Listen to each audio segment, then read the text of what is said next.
नमस्कार, आपण पाहतात आर्ट न्यूज 24 HD. उमरी नांदेडहून मुख्य संपादक फराद बेग यांची रिपोर्ट. आणि गोटेकरांच्या कुटुंबावर गेले अनेक वर्ष प्रेम करणारे त्यांचे सर्व सहकारी त्यांच्या राष्ट्रवादी काँग्रेस प्रवेशाच्या निमित्तानं त्या ठिकाणी आपल्या भेटीसाठी मुद्दाम आलेले राष्ट्रवादी काँग्रेसचे राष्ट्रीय अध्यक्ष, राज्याचे उपमुख्यमंत्री आदरणीय अजितदादा पवार साहेब, राज्याचे माजी मंत्री आणि राष्ट्रवादी काँग्रेसचे नेते आदरणीय नवाब मलिक साहेब, राष्ट्रवादी काँग्रेसचे जिल्हाध्यक्ष शिवराज पाटील होटाळकर, दुसरे राष्ट्रवादीचे आमचे नेते माजी आमदार मोहनअण्णा आंबर्डे,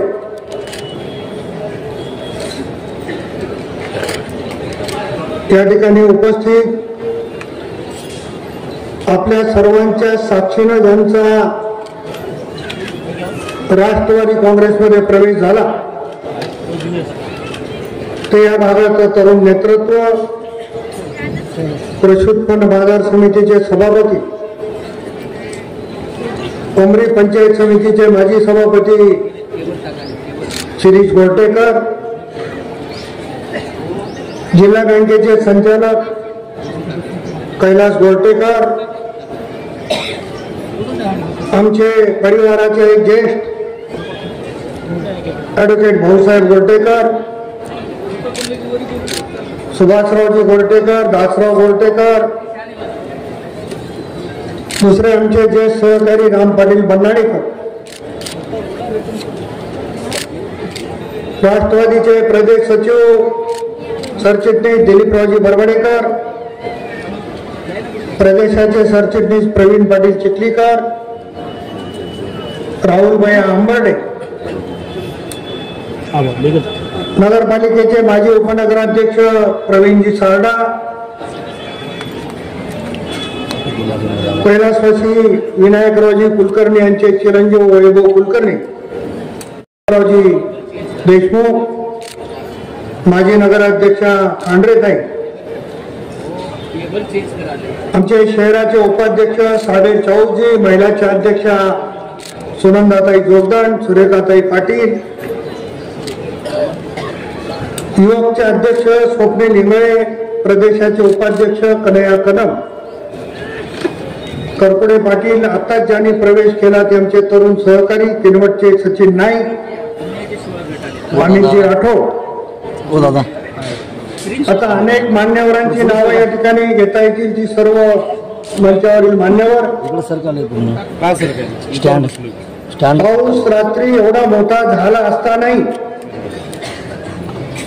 केवळ आदरणीय दादांच्या आणि गोरटेकर कुटुंबियांच्या प्रेमाखातर आलेली सर्व जनता जनार्दन मायबा, पत्रकार मित्र आणि उपस्थित बंधू, शिरीषचा आणि कैलासचा प्रवेश आणि त्यांना आशीर्वाद देण्यासाठी जमलेला हा जनसमुदाय, ते कैलासवासी बाबासाहेब देशमुख गोरटेकर, कैलासवासी बापूसाहेब देशमुख गोरटेकर, कैलासवासी बाबा पाटील बन्नाळेकर यांच्या कुटुंबाने जे नातं या तालुक्यात निर्माण केले त्याची पावती आहे असं म्हणलं तर काही चुकीचं होणार नाही. कार्यक्रमाचा पूर्व नियोजन करण्याच्या संदर्भात मी बैठकीला आलो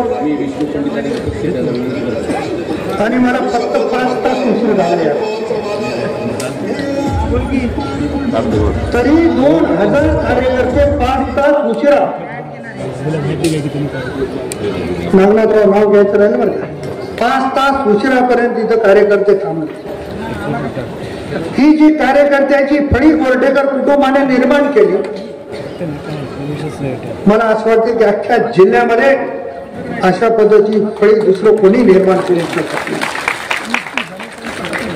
आता सत्कार करताना सगळेच जण दादाच्या पाया पडत होते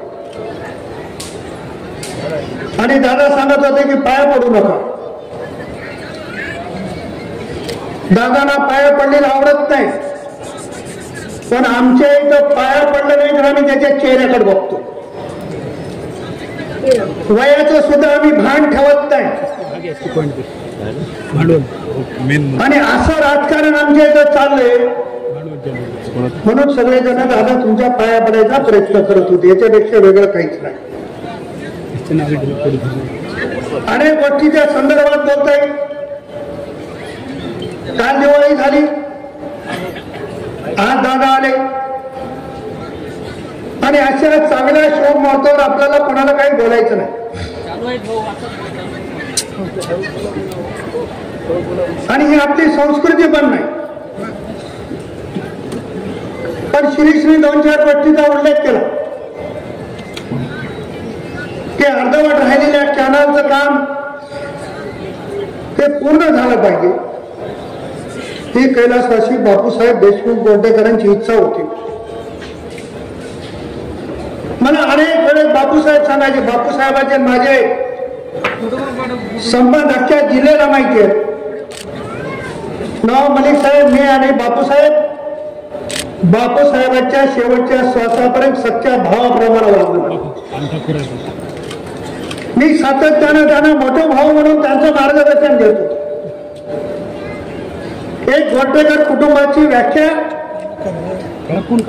या जिल्ह्यातलं नॉन करप्ट कुटुंब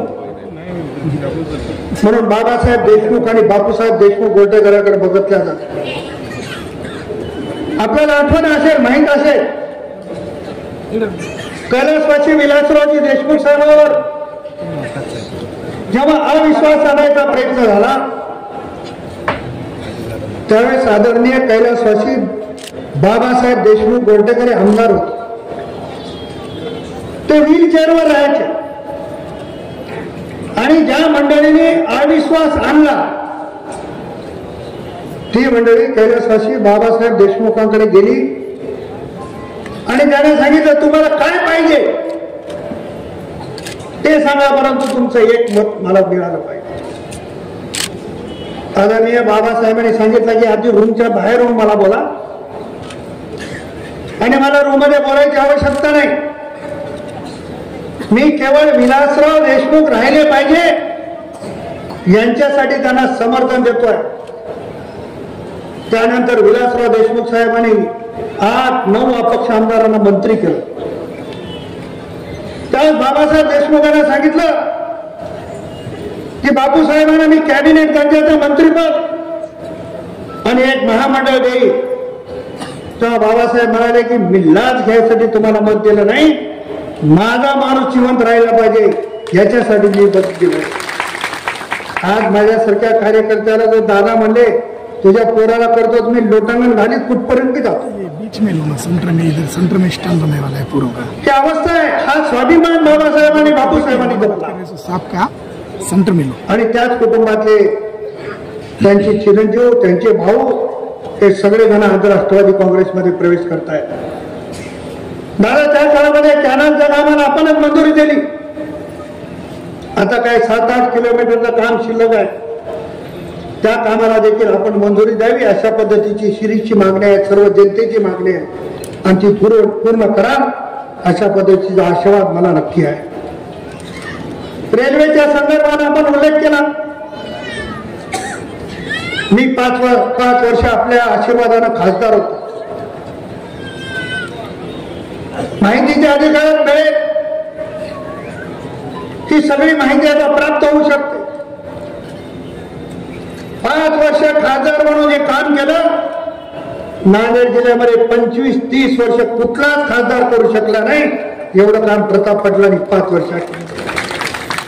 नांदेडवरनं 40-42 रेल्वे गाड्या धावत होत्या. आज नांदेडवरनं 72 रेल्वे गाड्या धावत आहेत. नांदेडवरनं मुंबईला स्वतंत्र गाडी नव्हती, नांदेडवरनं दिल्लीला स्वतंत्र गाडी नव्हती, नांदेडवरनं पुण्याला स्वतंत्र गाडी नव्हती. त्या तिन्ही गाड्या माझ्या काळात सुरू झाल्या आणि मी त्या गाडीला झेंडा दाखवायचं काम केलेलं आहे. केवळ एवढंच नाही, धर्माबाद असेल, उमरी असेल, मुदखेड असेल, नांदेड असेल आणि भोकर असेल, तिथले रेल्वे स्टेशन नव्यानं बांधण्यासाठीचा प्रस्ताव केला आणि माझे मित्र अशोकरावच्या उपस्थितीत भोकरच्या रेल्वे स्टेशनचं भूमिपूजन माझ्या हस्ते झालं. आज 284 कोटीचं रेल्वे स्टेशन नांदेडला होणार. वेळ लागतो. आता मी खासदार नसल्यामुळे कदाचित नारळ फोडायला मला बोलवणार नाही पुढे, पण नारळ फोडायसाठी नाही तर एक मोठ्याचं लेकरू काय करू शकते, गरीबाचं लेकरू काय करू शकते हे दाखवण्याचा प्रयत्न 5 वर्षाच्या खासदारकीच्या काळात केला. मी निवडणूक का हरली याच्या खोलामध्ये नवाबाई मी जाणार नाही. माझ्या मित्राचा जर प्रवेश झाला नसता तर मी 100% लोकसभेत गेलो असतो. पण माझ्या नशिबात नव्हतं. माझ्या नशिबात होतं ते दादाच्या नेतृत्वात राष्ट्रवादी काम करायचं, म्हणून मी लोकसभा हरली आणि दादाच्या नेतृत्वामध्ये कंधार लढ्यामध्ये उभा राहिलो आणि तिथल्या जनता जनार्दन मायबापांनी मला निवडून दिलं. ते उपकार मी जनतेचे कधी विसरू शकत नाही. माझा विधानसभेचा मतदारसंघ ह्या मतदारसंघात नसतानाही आपण लोकसभेमध्ये मला पाठवलं. मी रेल्वेच्याच कामाचा उल्लेख का केला, अनेक कामाचा उल्लेख करू शकतो, पण शिरीषने जे रेल्वेच्या उड्डाणपुलाची मागणी केली, आता सरकारचा निर्णय झालाय की गेट मुक्त भारत करायचा. त्याच्यामुळं उद्या येऊन कोणी म्हणेल की आम्ही हे केलंय तर हे दादा वर पण बोलतील आणि निश्चितपणानं त्या योजनेमध्ये आपल्या दोन्ही पुलाचा समावेश केल्याशिवाय आम्ही राहणार. आता मला बोललं की माझ्यावर सध्या फार जोरात आहे. लोकलच्या मीडियामध्ये प्रताप पाटलाशिवाय दुसरं कोणावर टीका नाही. जिथं माझी मुलगी जिल्हा परिषदेला उभा टाकणार आहे तिथं काल हेलिकॉप्टर उतरलं. जिथं माझा मुलगा उभा टाकणार आहे हे आम्हाला नवीन नाही हेलिकॉप्टर उतरायचं. माणसं जमत नाहीत म्हणून हेलिकॉप्टर उतरायचं वेगळं आणि वेळेची बचत म्हणून हेलिकॉप्टर नाही येणार, याच्यात फरक. आणि मला काय नवीन गोष्टी नाही. काय मिरच्या लागल्या, मी काय चुकीचं बोललो, मी एवढंच करावं की मांजरा परिवाराने 3150 रुपये भाव दिला, अशोकरावनी 3151 भाव द्यावा, लोक स्वागत करतील. चुकीचं बोललो का, ती टीका झाली का? ते म्हणजे हे कारखाने चालू शकत नाही, आम्ही चालू शकत नाही. पण कैलासवासी लक्ष्मणराव हर्षकरांनी कर्जमुक्त केलेला कारखाना माझे मित्र अशोकरावांनी ताब्यात घेतला आणि जास्त काही नाही त्याच्यावर 200 कोटीचं कर्ज केलं. तो कारखाना दुसऱ्याला विकला. आता तो कारखाना सुरळीत चालू आहे. मी अशोकरावांना म्हणालो तुम्ही 3150 भाव देऊ शकत नसाल तर मला काही हरकत नाही, मी तुमच्या कारखान्याचा सभासद आहे, पण कारखान्याची स्थिती लोकांच्या समोर सांगा. अरे अशोकराव एवढा भादर माणूस या नांदेड जिल्ह्यात जमू शकत नाही. 50 कोटीचा कारखाना 500 कोटीवर कसं नेवा हे त्यांनाच माहित आहे. आमच्यासारख्या येड्या गवळ्या माणसाने एखादी सोसायटी तोट्यात आणली, दादा त्याच्यावर रागात येतात. तुम्हाला तुमच्या संस्थेचं माहित नाही का, तुम्हाला हित पाहता येत नाही का? पण मी तेच म्हणलं की बाबा शंकरराव चव्हाण साहेबांच्या आशीर्वादाने 60 कोटी भाऊराव चव्हाण उभा राहिला. मग आज 400 कोटी तोट्यात कसं आहे त्याचा खुलासा. आमचं ऑब्जेक्शन नाही का, टीका आहे का? कारखान्याच्या सभासदानं कारखान्याविषयी बोलणं हे काही टीका नाही. पण एवढ्या मिरच्या लागल्या की 7-8 माणसं मिरच्या तोडायलाच लागले. ही अवस्था जिल्ह्यामध्ये निर्माण झाली आणि ह्या अवस्थेतून आपल्याला बाजूला सरकून राष्ट्रवादी काँग्रेस नंबर 1 चा पक्ष या जिल्ह्यामध्ये करायचे आहे ते तुम्हाला सांगणार. अजिबात खरी दादांच्या नेतृत्वामध्ये मी राष्ट्रवादीत आलो. विधानसभेची निवडणूक शेवटच्या 2 दिवसामध्ये मला दादाने एबी फॉर्म दिला. 1 दिवस अगोदर मी भारतीय जनता पक्षाचा प्रवेश करत होतो. आता तुम्हालाही माहित आहे की माझ्यासाठी काही पक्षाचा प्रवेश नवीन आहे का? या नांदेड जिल्ह्यात सगळ्यात जास्त पक्ष बदलणारा मीच माझा. जेवढे पक्ष कोणी बदलू शकत नाही, बदलला तर निवडून येत नाही. आणि मी पक्ष बदलला, कोणाला घाबरून बदलला नाही. अनेक लोक पक्ष घाबरून बदलतात. आता ही का टीका झाली का? आपण पक्ष का बदलला हे सांगण्याची दानच लोकांना बदलला तो. पण अनेकांनी माझा प्रयोग करायचा प्रयत्न केला, पण लोकांना कळालं की हे पक्ष का बदलला. त्या फळामध्ये मी आधीच जाणार नाही. मी राष्ट्रवादी काँग्रेसमध्ये प्रवेश केला, आमदार झालो. दादांनी माझ्यासारख्या कार्यकर्त्यावर विश्वास ठेवला, मला जिल्ह्याचं नेतृत्व करण्याची संधी दिली. आणि मी आज स्वाभिमानानं सांगतो की सगळ्यात जास्त प्रवेश नांदेड जिल्ह्यामध्ये राष्ट्रवादी काँग्रेसचे झाले. आणि आदरणीय दादांचा हा 4था दौरा आहे. मोहन अंबर्डे आले, माझे आमदार अविनाशरावजी घाटे आले, माझे खासदार भास्कररावजी पाटील खटगावकर आले, माझे आमदार सुभाषरावजी सामने आले, माझे आमदार ओमप्रकाशजी पोकरण आले, तिकडे जिल्हा परिषदचे माजी सभापती गोजेगावकर आले, होटाळकर आले, रामनगावकर आले. कितीतरी प्रवेश झाले. आणि आज आम्हाला ज्याची प्रतीक्षा होती ते गोरटेकर घरानेही आज आलं, म्हणजे राष्ट्रवादी काँग्रेसची ताकद आली. मला माहिती आहे उमरी, धर्माबाद, भोकर हा गोरटेकर घराण्याचा बाल्यकिल्ला असलेला भाग. आजही गोरटेकर घराण्याला मानणारा वर्ग खूप मोठा आहे. ही जी पुण्य गोरटेकरांनी कमवली, शिरीष तुम्हाला कैलास आणि सगळ्यांना हे टिकून ठेवायचं आहे. तुमच्यावर लोकांचं प्रेम आहे. उगाच एका दिवसामध्ये लोक एवढे येत नाही. 3 वाजेपर्यंत पाऊस होता तरी लोकांना दादाची सवय माहीत झाली. दादा तुमचं जे बीडचं उद्घाटन सकाळी 6:30 खूप गाजलं. लोक म्हणायला लागले दादा 10, आम्ही कारण भाषणात येऊन सांगितलं होतं दादाला 10ला येणार. लोक म्हणजे दादा 10ला येतील आणि आपण 11ला गेलं तर काय उपयोग होणार. हे जिल्ह्यातल्या आमच्या जनतेला माहीत झालंय की दादा वेळेचे कसे पक्के आहेत. म्हणून दादावर प्रेम करणारी ही सगळी मंडळी निश्चितपणाने या तालुक्यातली आहे. अनेक वर्ष बापूसाहेबांनी राष्ट्रवादीचं नेतृत्व केलं. आजही शिरीषनं सांगितलं की आम्ही कुठंच गेलो नाही. ठीक आहे, घर वापशी आहे. तुम्ही जर आणखी पक्ष बदलले नाही माझ्यासारखे, परंतु तुम्ही आला, तुम्हाला दादांचा आशीर्वाद नक्की मिळाल्याशिवाय राहणार नाही. आणि मला खात्री आहे आजपर्यंतची इथली परंपरा ही 17 पैकी 17 जागा बापूसाहेब ज्याला उभा करतील त्याला निवडून द्यायचे. आता 20 झाले, 21 आहे अध्यक्षाला धरून. आत्ताही 21च्या 21 जागा त्या राष्ट्रवादी काँग्रेस जिंकल्याशिवाय राहणार. वैभव, तुम्ही, राम पाटील सगळेजण एकत्रित राहा. धर्माबाद नगरपालिका सुद्धा ताब्यात आल्याशिवाय राहणार नाही. आमची जी काही ताकद असेल, आमचं जो कोणी ऐकणार असेल, ती पूर्ण ताकद तुमच्या पाठीमागे 100% आम्ही उभा करण्यासाठी या ठिकाणी सज्ज आहोत. जिल्हा परिषदेच्या निवडणुका आहेत, पंचायत समितीच्या निवडणुका आहेत.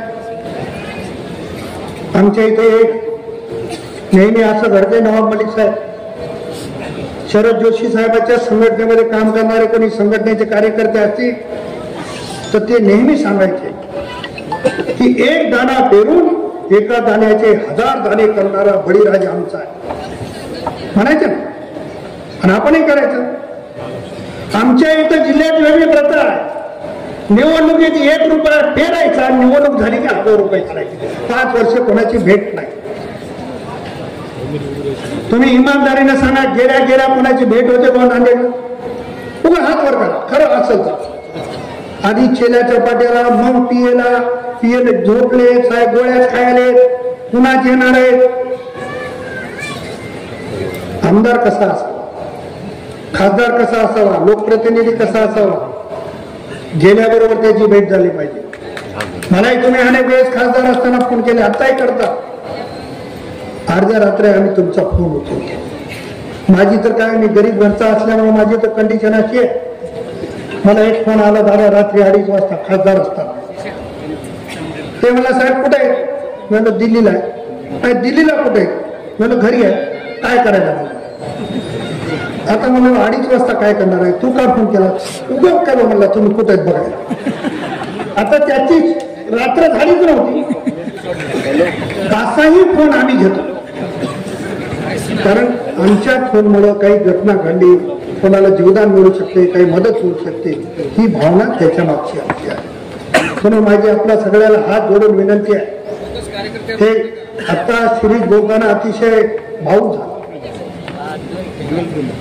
आणि तो बोलताना त्याच्या डोळ्यात अश्रू येत होते. हे दोन्ही पोरं तुम्हाला सांभाळायचे. माझ्यासारखा कार्यकर्ता आज एक दिवस उमरीत येईल, एक दिवस धर्मबदला येईल, पुन्हा येणार नाही.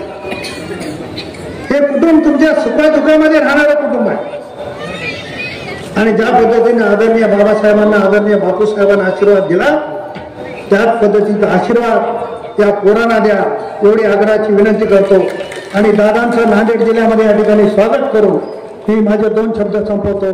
जय हिंद, जय महाराष्ट्र.